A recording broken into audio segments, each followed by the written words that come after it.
Hello, my name's Charlie Will, and what I'm going to cover today is a basic learn to row sequence using Tom here as a learn to rowee. We're going to cover a basic learn to row using the Concept2 Model D indoor rower. From now on, I'll refer to it as an erg. This is called an erg. Basically, an ergometer is something that measures work, and that's what this does, measures work rowing. So we have our Concept2 Model D here in a stored position. This is the most efficient, space-efficient way and safest way to store a rowing machine or erg. And it's separated here. So we have the monorail assembly and the tower and the flywheel assembly that goes together fairly easily. So what I'll do is I'll bring the tower and flywheel assembly down. In between the flex foot here, there is a metal bar that goes into this little hook here. So we just line them up and put it down flat, and it locks into place. Now we want to verify that it's locked into place before we get on it. Two things we can do is verify there's a little plate that we lift up to actually separate the two. We want to make sure that that's locked down, and we can just kind of pick it up and make sure that it's good and secure. We don't want to get on an insecure erg and row. So just verify that that's good. At the end of the video, when we put it away, we'll demonstrate how to separate them and put them back into that storage position. All right. Next thing we want to do is position the performance monitor or the monitor up. So you want to bring it up so it's nice and eye level with somebody who's on the rowing machine. That just kind of helps us maintain a good body position while we're rowing. We don't want to be looking down. We don't want to be looking up. So we just want to make sure that it's down all the way, that the monitor arm is down all the way, and that the monitor itself is in a good perpendicular position to the ground. Next thing we want to do is check the damper setting and set it in the proper position. Usually between 3 and 5 is a good position for this type of session that we're going to do today. We want to take the handle down and pull the handle down into the hook. And finally, we want to verify and adjust, if necessary, our flex foot position. All right. So if you know it, you can set it now. I'll cover once I get on how to set it. Up to you. But if you know it already, now is the time to go ahead and make that adjustment. I set my feet at 5. The flex feet at 5. So they're set. So now I'm actually ready to get on the erg. So before we do that, although I want to do some identification of the different parts of the erg, some of them we've already covered. But this assembly right here is the flywheel. So the flywheel is where the resistance comes from in your workout. So this is designed to simulate a boat on the water. So water is a progressive resistance medium. It's a fluid.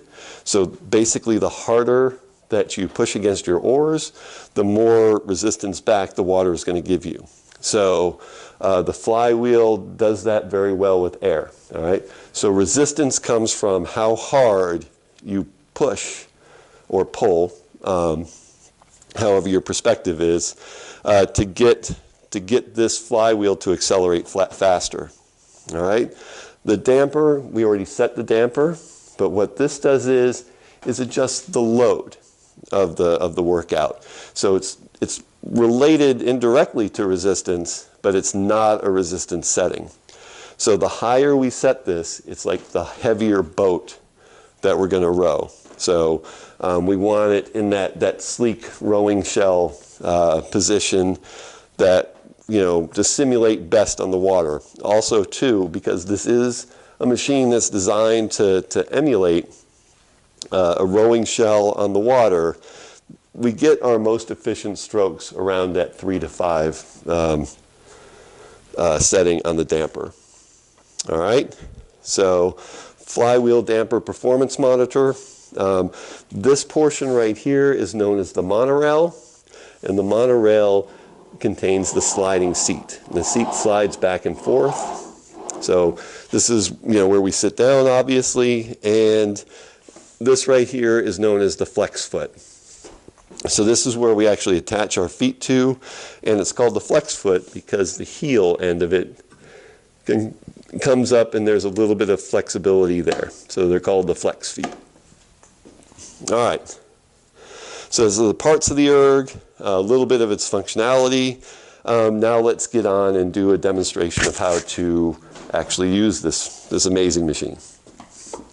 All right, so we sit down, we sit fairly square on the seat. We kind of slide our feet up into the foot straps. Now we want to make sure that these are loose enough for us to do that. So if we have to, we can kind of, pull and give ourselves some extra slack. All right. Here, if you don't know what your foot setting is, here's where we can adjust that. So basically, you want to have the strap go across the balls of your feet, or that large, widest section of your feet. I set mine pretty low. I've got pretty big feet. So that's where we adjust that. And I'll go ahead and pull this tight.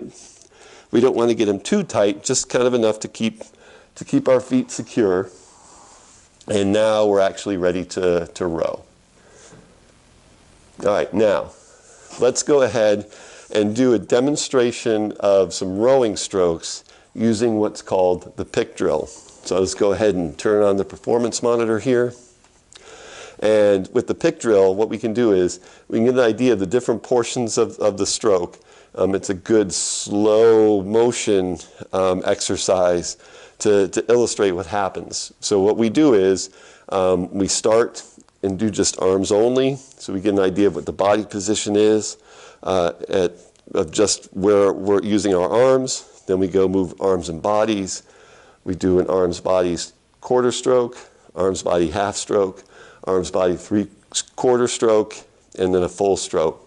So just kind of demonstrate, give you some visual indication, of what's happening in the rowing stroke, and it will help to get me warmed up a little bit as well.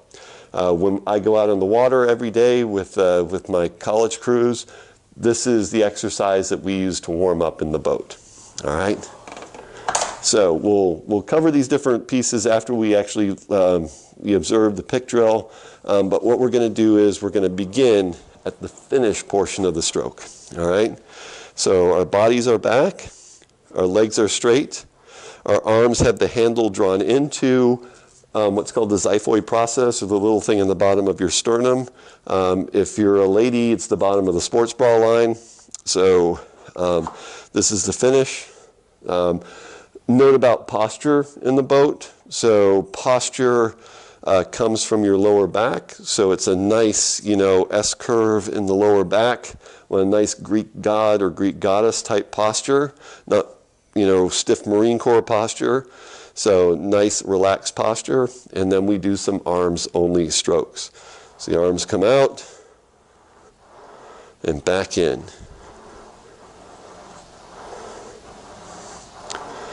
So we keep that motion nice and horizontal. Again, legs and body do not move. Do not move at all. We are isolating what happens with the arms. All right, now I'm going to move to arms and body. And 1, 2, arms and body.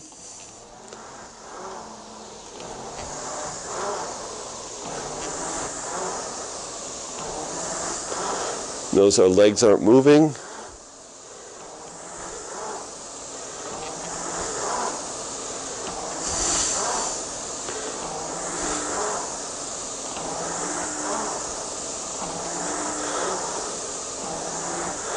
So in 2 strokes, I'm going to throw in that quarter slide. 1, 2. So quarter slide is just picking up our legs, just picking up our knees slightly.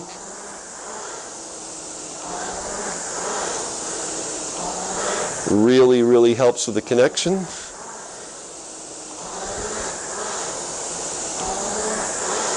I do this just as a standalone drill on the water.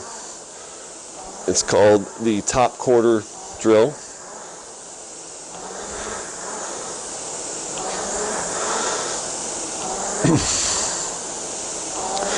Now I'm going to move to half slide in 2.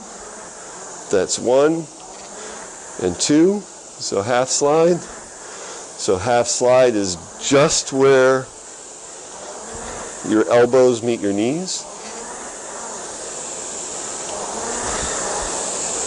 Again, we're holding our posture throughout the stroke.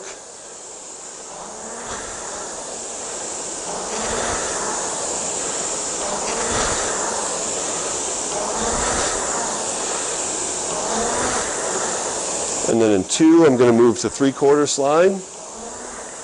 That's 1 and 2, 3/4 slide. So normally I direct 3/4 slide to just where the heels pick up off the flex plate. I happen to have pretty substantial Achilles tendon flexibility. So I look at it as just before my shins reach the vertical.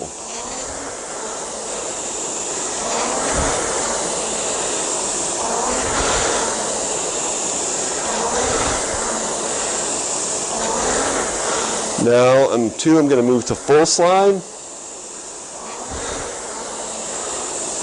It's 1 and 2.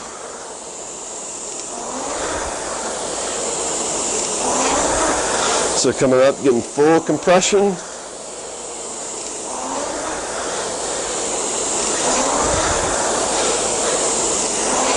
Not doing a lunge or a dive at the catch.